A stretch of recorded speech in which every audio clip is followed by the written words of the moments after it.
That's awesome. That made me happy, actually. Okay, I think we're live on both platforms. We are. Are we? We are. Welcome, everybody, to Friday Live with RallySportDirect. I am Rick, and this is Pumpkin, and we're here. We're here. Another unplanned. Why is my mouse back? Oh, because I flipped around my mouse pad. I'm really smart. Anyway, this week we have we're giving away a SNB intake. S and B. That's what I said. No. SNB. I was talking about it. We're like SM and MD. What? S and B. So basically, here's what it is. SNB came out with a new intake for the Golf GTI Mark 7 platform, the Golf R, the Audi S3 and A3 line of cars. Question. What? These people probably don't know who's SNB. An intake company. Who are big in what market? Diesels. So they're going to be big here. What do you mean big here? Yeah, with the intake, their first step into the. Yeah, it really is like their first foray into like the import stuff, and I actually installed it on our Mark 7 GTI we have here, and I was a big fan. You should check out my YouTube video that went up this morning about it. I was pretty pleased. Yeah. I was expecting more noise and less power, and I got the opposite. I got more power and less noise than I was expecting. So the butt dyno checked out? My butt dyno is calibrated 2.01 horsepower. Always active. What's the name for that? The Ricky power? Yes, the Ricky power. Kyle, so sorry to hear about your windshield. Yes, so we had it actually just got fixed today. We had on the Volkswagen. They were driving it last night on the freeway, and like a big piece of metal came up and hit the windshield, and poop was released in that event. But anyway, let's get down to brass tacks, shall we? Yes, let's. Onward and upward. Onwards and upwards. Oh, so if you want to enter into the giveaway for the SMB intake, let me make sure. I think it's just /raffle. Yeah, /raffle. So it'll be RallySportDirect.com. Son of a... Oh, everything just froze. Let's see. Are we still on? I don't know. Maybe. It might freeze up in a second. Why? I think we're good. Are we? Yeah, hold on. Well, I can't. I don't have access to my computer. Yeah, we registered it. Well, guess what? Rick just broke. I broke the computer, but it's still working. It's just... Oh, there we go. Okay, I got it back. Don't worry, guys. .com /raffle. Oh no, son of a bee. Never mind. I don't know what it is. Oh, just click on. It's a SMB. So go to our social media. We have it printed up there. I just made a post about it. I can actually tell you exactly what it is, Ricky, in 3 seconds. Fail. But anyway, it is Friday. Ask us anything. I'll throw the link and. Justin says, "How do you calibrate your butt dyno? What instrument do you put in there to do it?" Honestly, it's actually calibrated from the factory, and it's one of those lifetime calibrations. I was just born this good. What do you guys think about Ford discontinuing the Ford discontinuing STs, RSs in the States as a Ford-Tech lever? It saddens me. I can't imagine that they're just going to get rid of it and then it's going to be gone forever. I think they'll come back with something. Yeah, click the link in the description if you guys want to win an intake. So the reason why they're getting rid of it too is because now at the end of this generation life cycle. Yeah, so the RS has always been like the last hurrah for the chassis, right? Yes. And so it was kind of the proof is in the pudding, the Cheetos are in the Chester, Cheetos are in the Chester, yes. And we kind of knew that was coming, and so I can't say I'm surprised. Yeah, but I will imagine they will come back with something. What I'm really hoping for. Like I've never bought a Ford product in my entire life, and I would struggle to buy one. Like it would be one of those things where I would have to have a really long conversation with myself about before I went and bought a Ford product. You're looking in the mirror, you're like, start pointing at yourself. Who are you? Yeah, like it would take some convincing, but if they came out with the STRS Fiesta, sorry, I should have been more clear about that. The Fiesta RS, I would have a really hard time not buying that, because I think the Fiesta is one of the funnest chassis, the most funnerest chassis that's out there. And I just think it would be really neat to have something like that. So that would probably be the only Ford I'd buy. But I really like Fords, and that's the problem. I just can't justify owning one. It's like the Volkswagen. I drive it, and I'm like, this is such an awesome car, but I would have a really hard time going and buying one. Yeah, I totally agree. But like the problem with the GTIs, which is so tempting, is they're cheap. They're inexpensive to buy. And so it makes it that much more tempting to go off and get one. But it's still Volkswagen. Why you're looking at me really weird today? Do you remember this happened like a few months ago? Like, no matter what I did or how I looked at you, you're looking at me really weird today. Yeah, I'm sensitive to your looks. Yeah. Mike says, I agree, had a Fiesta ST and loved it. It honestly is, I can see you looking at me in the live video, you jerk. But the Fiesta, like a lot of people, and this has actually happened. I don't know what your guys' experience with it is or ours is. But I talk to people, they're like, oh yeah, I've had an Evo, I've had an STI, I'm looking at like a 370Z or like a used GTR and blah, blah, blah. And then it's like we start talking about like fun cars. It's like, oh, have you ever driven a Fiesta ST? And they're like, no, I would never. Like, never. I would never drive that. It's like it's almost. I think Miatas are becoming a little bit more acceptable after 28 years. Right. Acceptable. Yeah, I think Miatas are like becoming acceptable, even just as someone's like, oh, it's like my beater, my complete beater. You know why? It's because the people who were talking trash on it in 1994 are now old enough to understand this. But I just want a fun little car. Yeah, I just want a fun, reliable little car. But the Fiesta is that car. Like the Fiesta is one of those cars where people are like ashamed to drive it. But I guarantee you, if they get behind the wheel, if they're either going to say this is one of the most fun cars I've ever driven, or if they're like, I don't like it, they're lying and they're trying to protect their ego. Trash. Yeah, because they're afraid if they say they like it, like their genitalia is going to like fly off and run away and never return to them. Again, don't look at me. It's like when you look that way when I talk to you. It's like when you ask middle-aged men, like, hey, do you like pop music? No, on the inside they're like, damn, I like Katy Perry. Katy Perry. Yeah. Lane House says, or they're just tall. Not everyone has your problem, bro. Yeah. Hey, I'm tall and chubby, and I still like small cars. Yeah. Yeah, there's watching really tall people drive a Miata, like a first-gen Miata, is like the funny, it is the funniest when thing. I drove your car, I had to go to the gas station because I thought the Lexus was out of gas and drove it, and like that was just unreal. Yeah. Even watching, we have a guy here named Biggie. His name's Biggie for an obvious reason. Watching him drive I have an little Outback. Oh God. With a racing seat in it, and watching him drive that. Bolted in small man position. It's got a slider. Yeah, but it's like raised above the steering wheel, the bottom of the seat. Oh yeah. James, what's up, man? He says, almost got a Fiesta ST, but need more space, so I got a Forester XT. Very wise choice, honestly. Why did you go to a VW and not just get an SJFXT? It's not that we went to VW. It's not like we're like, did I just say VW? Yeah. No, that's it. Okay. All right, show's over? Yep. We're done?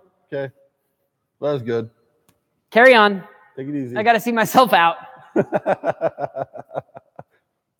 People can still hear you. Don't bring that here. Wait. This is the intake. It's too beautiful. Like, then we're now with the ugly people at the table. Look how dope this intake is. Hold on, I got to take this thing out of my pocket. So this is the intake we're giving away that Pumpkin linked to. Look how dope that is. I honestly thought I wouldn't like this clear piece. That's a nice It looks so cool in the car. It looks so freaking cool in the car. But anyway, what I meant to say, I didn't mean to say V-dub. I feel ashamed that I said that. But we didn't it's not like we sat down and we're like, oh, what's the coolest car we can get? Yeah. Volkswagen GTI. No, it's just, we have a GTI. Yeah. It's just one of those things where we want to, I'm sure at some point we would love to get a Forester. Wink, wink, nudge, nudge. Can't tell you what generation it's going to be, but yeah. He says, seeing the VW on here makes my heart hurt a little. Why? Go drive one. Don't be a poor sport. Don't be a V-dub hater. V-dub for life. Unpimpiato. Yeah. Yeah. Honestly, I'm not a Volkswagen fan. I've never, like, to me, a Volkswagen is like the car I want to buy my wife, you know?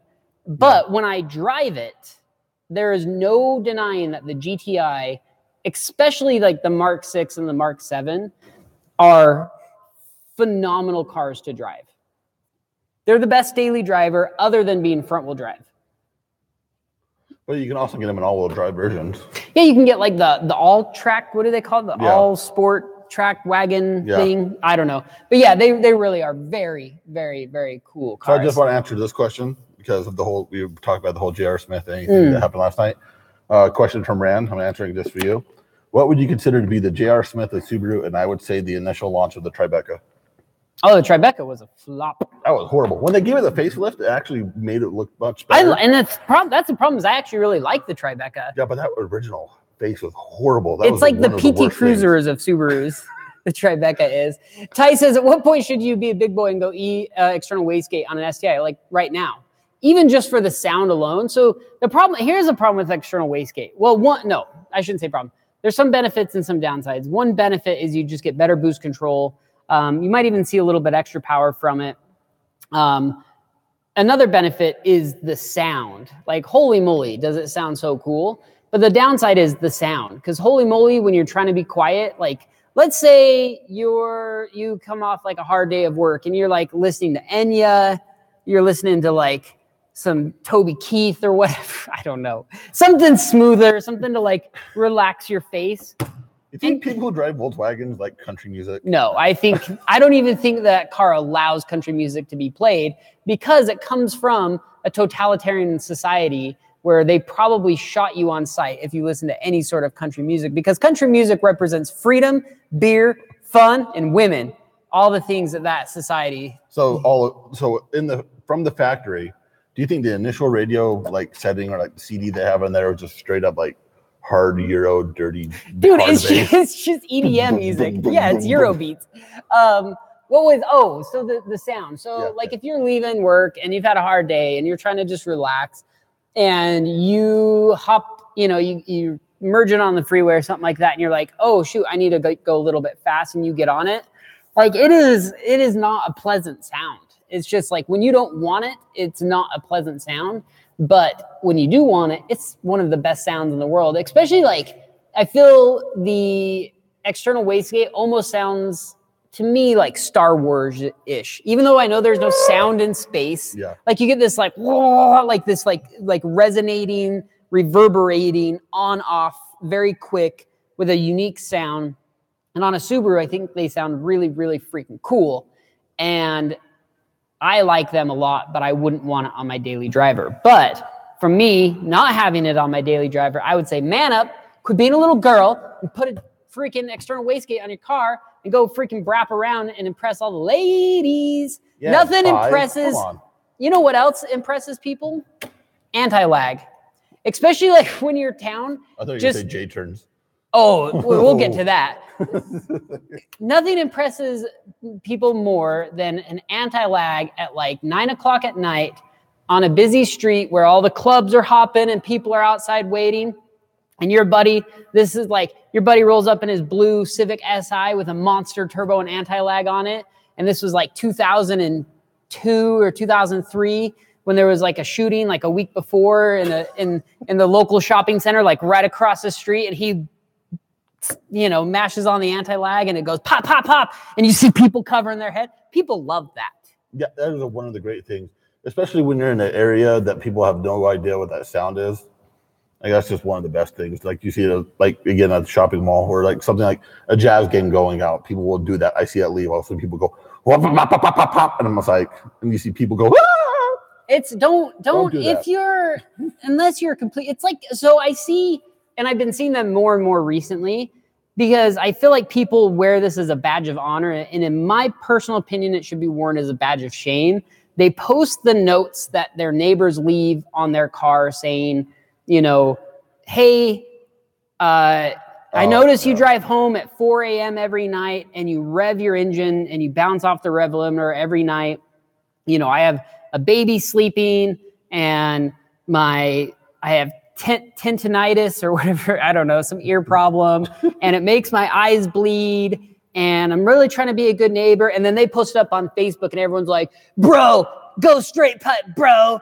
Get anti-leg, bro. Show that lady who's boss, bro. You know, please just be, if for the tuning community as a whole, I don't care if you've got the loudest exhaust on your car, like that doesn't bother me at all. But if you just drive into your neighborhood normal, I'm going to think your car is really cool. I'm like, that's a proper sounding, really cool car. Yesterday I was sitting, I was waiting for a service to be done on one of the guys' cars here. And I was sitting outside just watching the cars go by.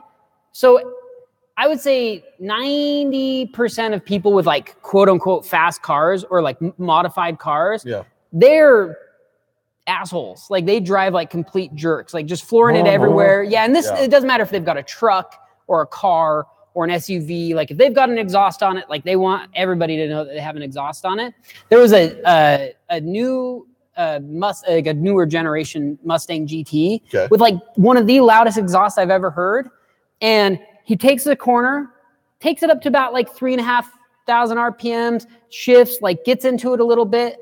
I had so much respect for that guy because it wasn't just like, blah, blah, blah, blah, like everybody else. It was just like, he was having fun with the car without being a dick.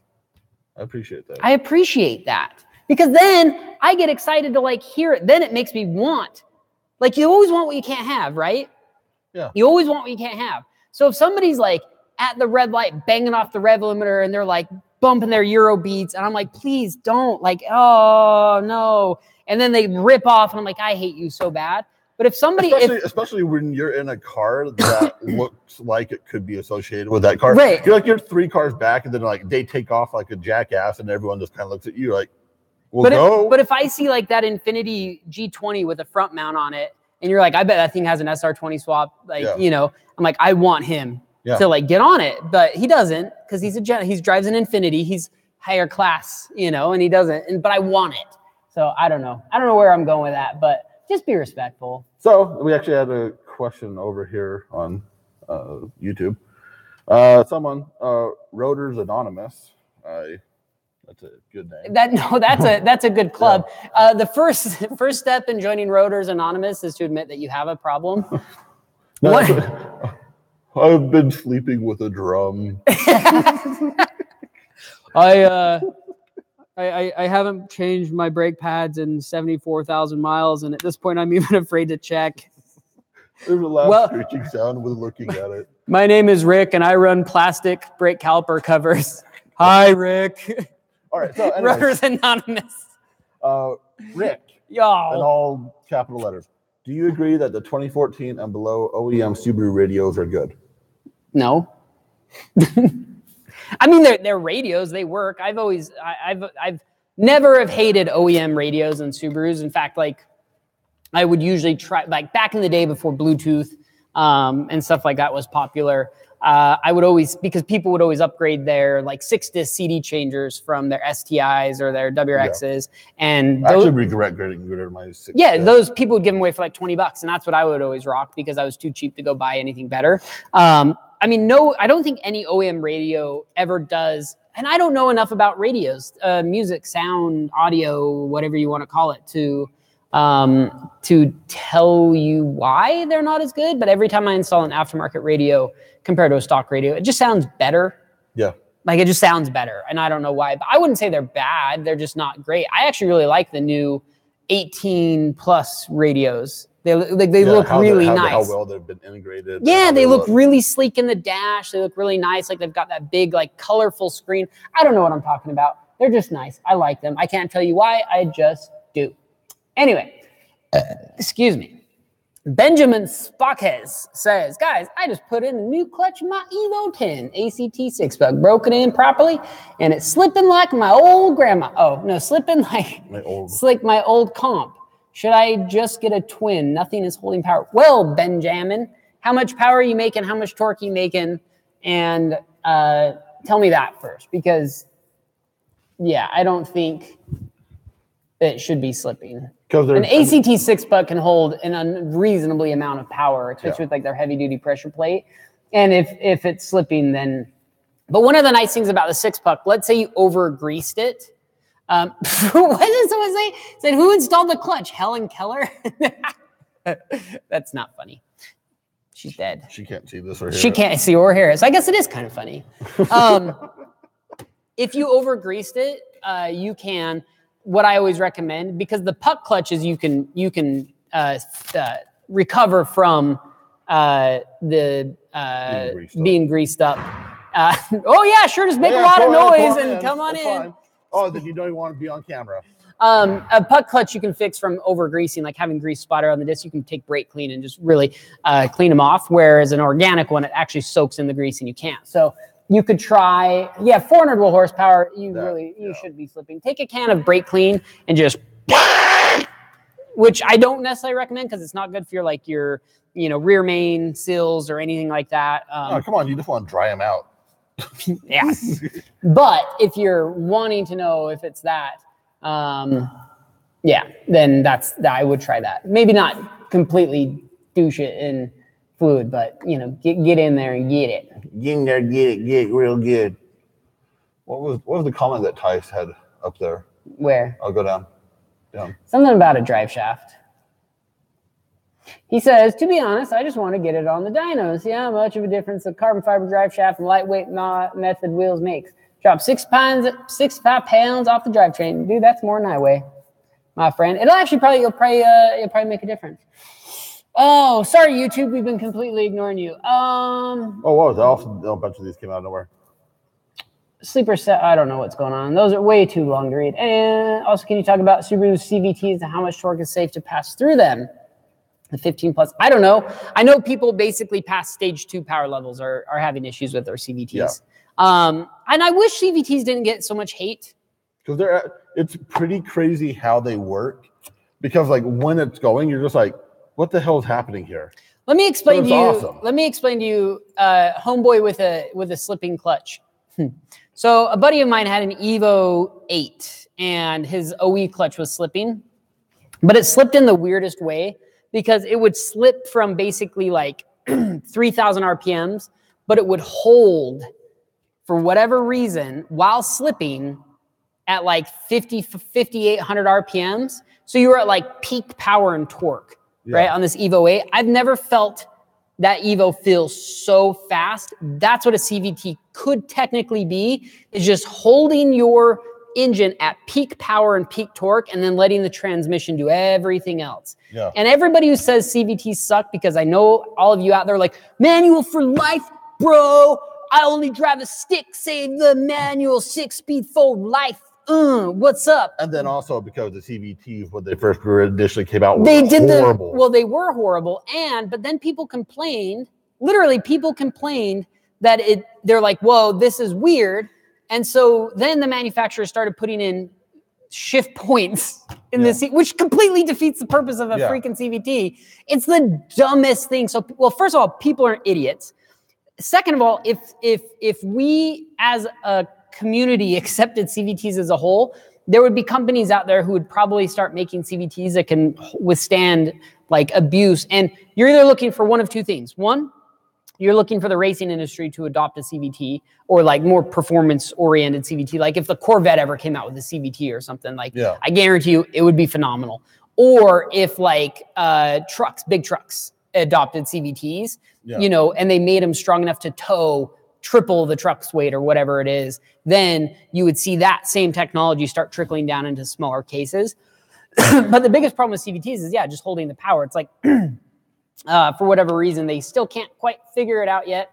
But if they could, and people would actually embrace them, you would it would make a crazy fast car, especially if they could figure out, initial lockup. So as soon as you put your foot to the floor, it's RPMs jump up to peak power, peak torque, and you just launch, right?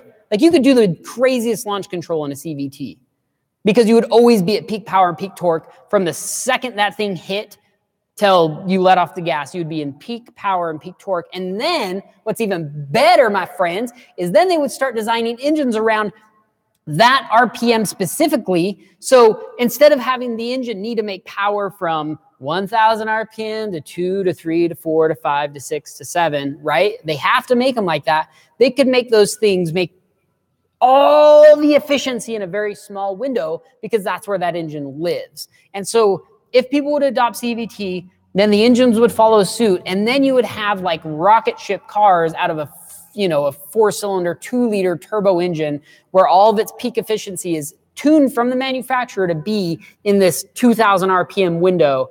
And I guarantee you it would be phenomenal. Oh, yeah.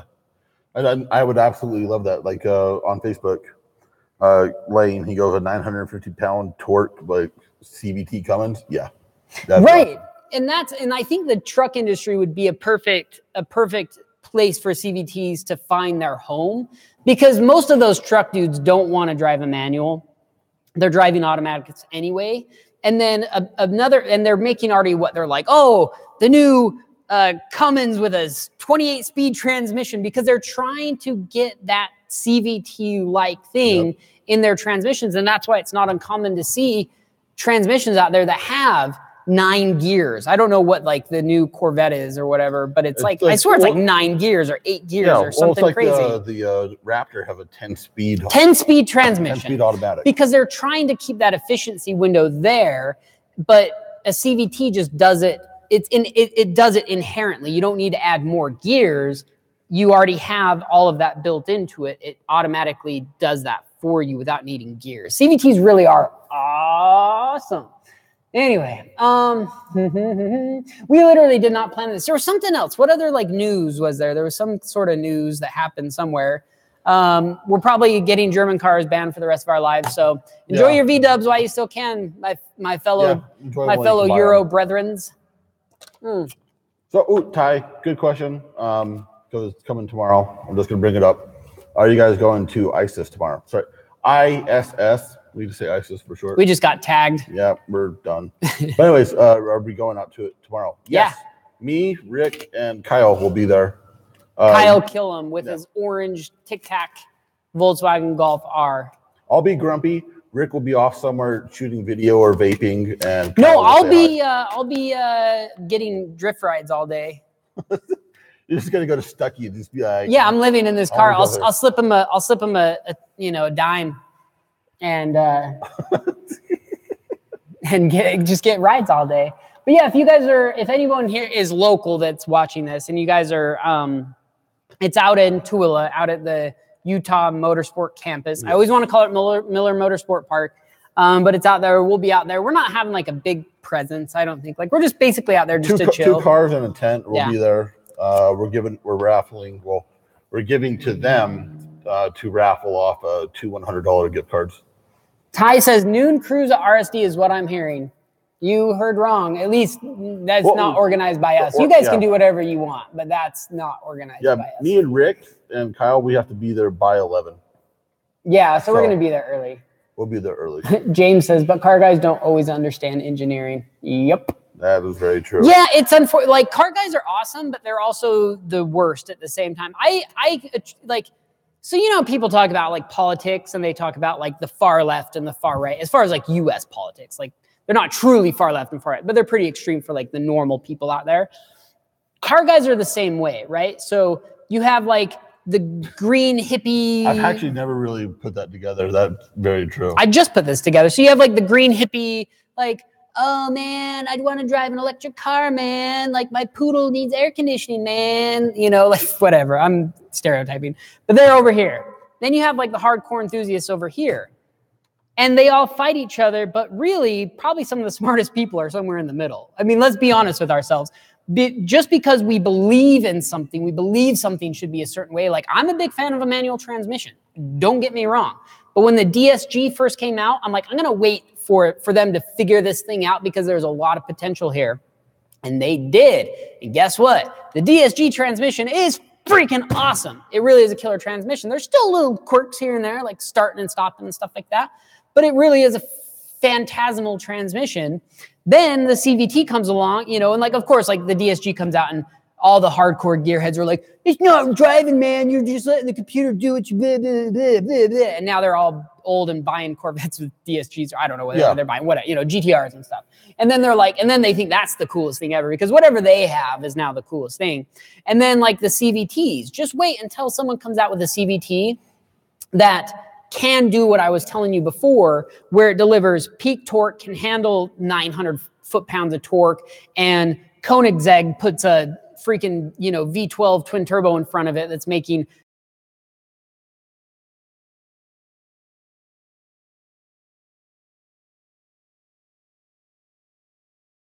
your transmission. So like, I feel like those kind of crazy car companies would be some of the first to adopt really weird experimental technology for their hypercars. Well, they're the first like valveless engines. Yeah. Well, and so that's the thing. And then the other thing too is gearheads are like, save the internal combustion engines. Don't worry, friends. Like, let electric come along, embrace it, hug it, let it do its thing, because the more people that have electric cars, I guarantee you the manufacturing of petroleum will never go away, because there are so many industries that utilize that heavily, whether any grade of petroleum, whether it's like, anything from like crude oil all the way on up to race fuels, right? And so you're always going to have petroleum, and it might actually even lower the cost, maybe. Hard to say with like demand versus production and stuff like that. But let electric cars do their thing. Then you're going to get companies and embrace the new technologies like CVT, like camless engines, like variable vane turbines, and, AVCS and CAN bus and all these, like, I guess CAN bus isn't new, nor is AVCS, but you know what I'm saying? Like all these new technologies that allow engines to be more efficient, because it sounds dorky at first, and it's usually meant for like, oh, it's for emissions, oh, it's for this, but then it usually swings back to the motorsport side, and they are making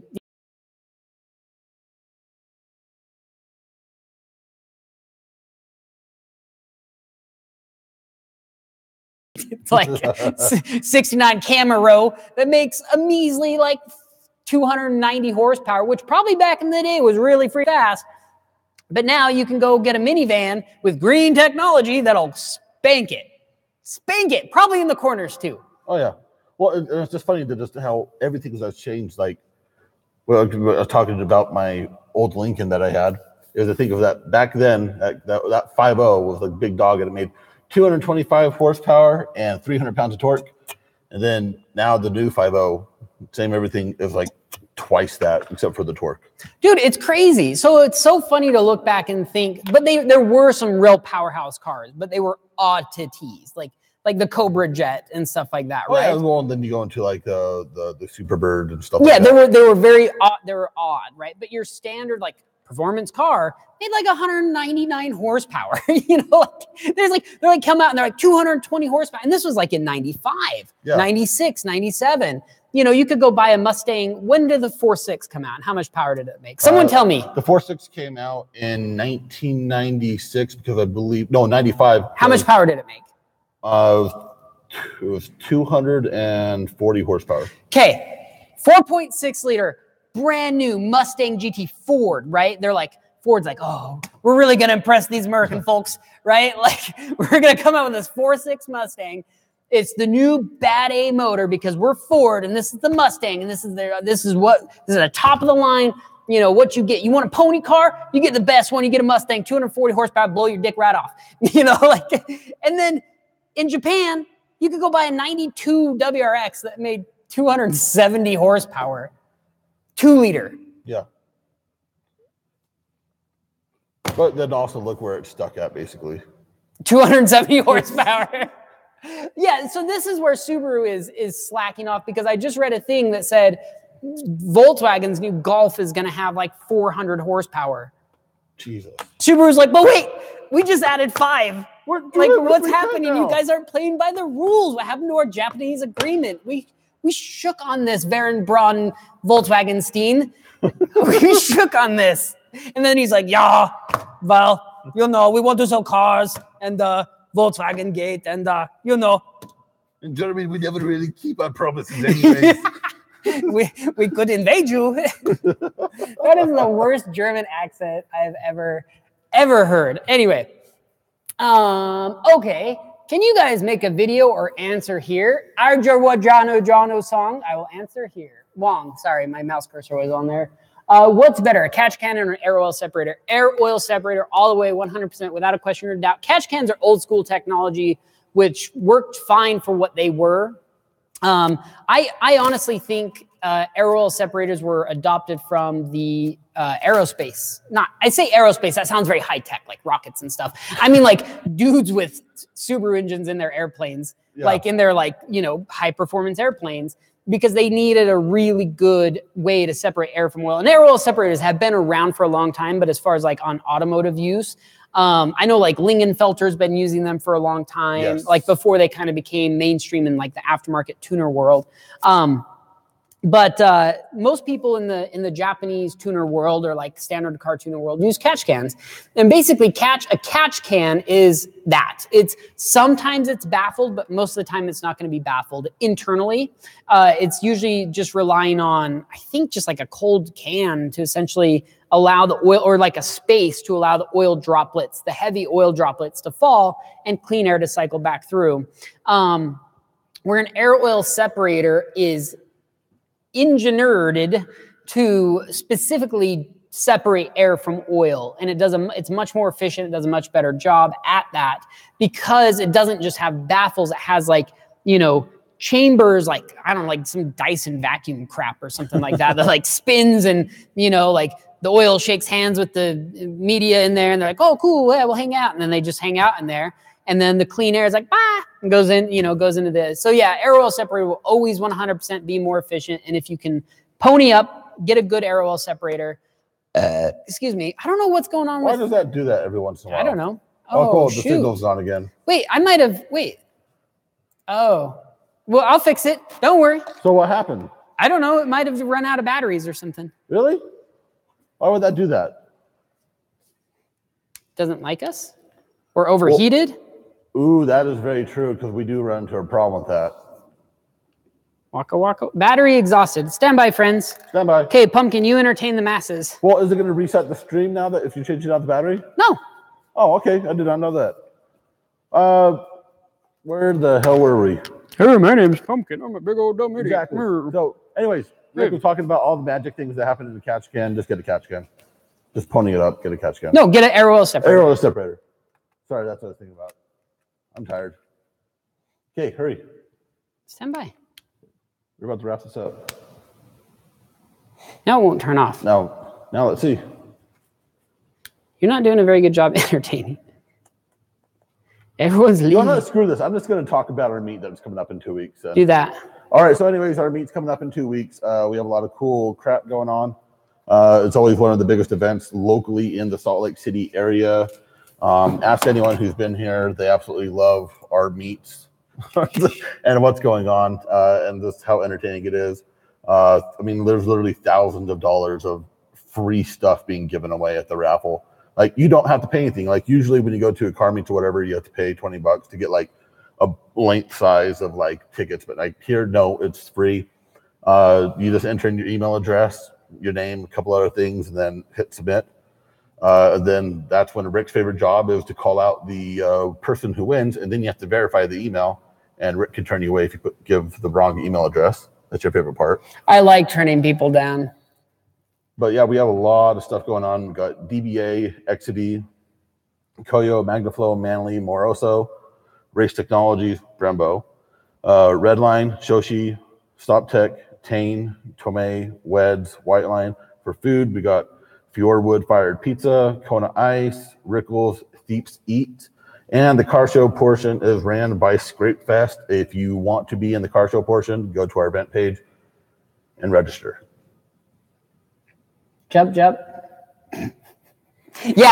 I am excited for our meet. It'll be cool. I'll be up spitting hot fire as an MC, like I always am.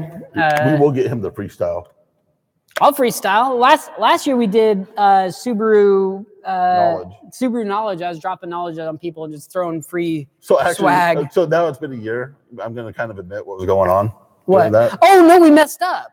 Yeah, because that goal happened, and like it wasn't us. It's something on our back end to where all the entries of everyone who entered the raffle, we could not obtain that information. Like, we were legit panicking for about 15 minutes trying to get that done, and then Rick's just up there and it's just like, you felt the crowds like starting to pull out their pitchforks, start lighting torches. Oh, they were all gathered around and they started getting closer. I could smell their stinky breath and armpits. But then when we got it, everything was good. Mm-hmm. Yeah, it worked out, and we had fun doing Subaru because like that's like obviously Subaru is like my bread and butter, and that's what I know the most about. Like, particularly like the old Subarus. That's where my heart lies. My heart lies with old Subaru. I miss old Subarus. I will. They're your bays. They are my bays. Anyway, so make sure you guys come out and join us at the ISIS event tomorrow. And then make sure to come on the 16th at our facility, 2 weeks from now, 2 weeks from tomorrow. And we'll be doing another big old car meet. Anyway, that's it. We're going to end it because it's Friday and I've got stuff to do. Yeah, you still got things to do. I got a lot of stuff to do. Sales. James, you're awesome. I just want to say you're awesome. James Cowley. Yeah, So right now we currently have a special Beat the Heat free coolant with the purchase of a Mishimoto radiator. You get a big bottle of their liquid chill, which is pretty cool. Cosworth Supercharger. I know I hype up the Cosworth Supercharger a lot, mainly because we've got it on our WRX. We ran it on our FRS. Big fan of it, but they have a big old stinking sale on that. And let me see if they came out with their new prototype product because they did. There is a prototype something that I don't know if I can speak to yet. Doesn't look like it. Okay, never mind. Just pretend I didn't say that. What? Should not have said that. And auto style, 25% off shift knobs. Anyway, that's it. Okay, bye. So actually, hold on 1 second, Alejandro. Just because you answered this question in a matter of seconds, he's now placing an order for an Access Port and AOS. Good job, man. You're gonna love that Access Port, honestly, and the AOS. AOS keeps your engine healthy and happy because here's the reason. If you need even more encouragement, I know you already placed the order and I don't really care because I'm not a salesperson. In fact, I would probably say I turn more people off on buy. Not off on buy. Wrong. James said he bought because he watched one of your videos. I am a salesperson. But I'm not like, I'm never going to tell somebody they should buy something when I truly don't believe that that's what they should be buying. Like if you want to upgrade your brake pads and you're like, oh, I need, these Ferodo DS 3000 pads and on my daily driving, I'm like, no, don't do that. Spend way less money and buy these better pads. So I always try to just get people. Anyway, the AOS, okay, what it does is it obviously prevents oil from going into the engine to be burned, into the intake system to be burned. And oil can effectively lower your octane rating, in the combustion chamber, because fuel, let's say you have 91 octane fuel or 93 octane fuel, that goes into the combustion chamber. It gets squished really tight with air and fuel, and it gets compressed. And as it gets compressed, it heats up. It's just anything you compress starts to heat up. The molecules are getting squished closer and closer together, and they get more and more energetic, and they start bouncing them faster and faster, and it heats up. And then what can happen is if the octane rating of the fuel isn't high enough, octane is just a resistance to detonation. Detonation is basically where the mixture blows up before the spark plug fires, right? So as that's squishing down, that's why you want to run a higher octane. But let's say you just have a street car. Well, if you can prevent oil from getting into the combustion chamber, you're using all 93 octane or 91 octane of that fuel. If you have oil coming in there, that lowers your octane rating. And let's say where before you didn't have any knocking or detonation occurring, if oil starts getting into the combustion chamber, you might develop that, which is a really bad time to happen if you're out at the track or you're street racing or you're pulling into your neighborhood at 4 a.m. bouncing off the rev limiter. Those are bad times for that event to happen. You could add a new noise at 4 a.m. You could definitely add a new noise at 4 a.m. and it's the noise of a rod going, peekaboo, what's up, man? Just wanted to say hi. How's the weather? Yeah. And so, keeping oil out of the combustion chamber is critical for any car. Doesn't matter if you're a pure daily driver or, an F1 car. It matters the exact same amount. And so air oil separator is one of those things I always recommend, even if your car is bone stock. If you drive aggressively, just do an air oil separator if you can afford it. So yes. Anyway, we will see you guys next Friday, probably. So thank you. I like you guys all. You guys are all super nice. And we will see you. You know what we should do? What? Diss my car. What did we call it? Where we roast? Yeah. Maybe next week we'll do roast. You guys should send in pictures of your cars. I guess maybe we should make a Instagram post or something about that, and we can roast your cars. Okay. See you guys. Bye. All right, bye-bye. Someone's peeking. Hi. Hold on. Who's peeking? I don't know. Well, we're still on YouTube. Yeah. All right.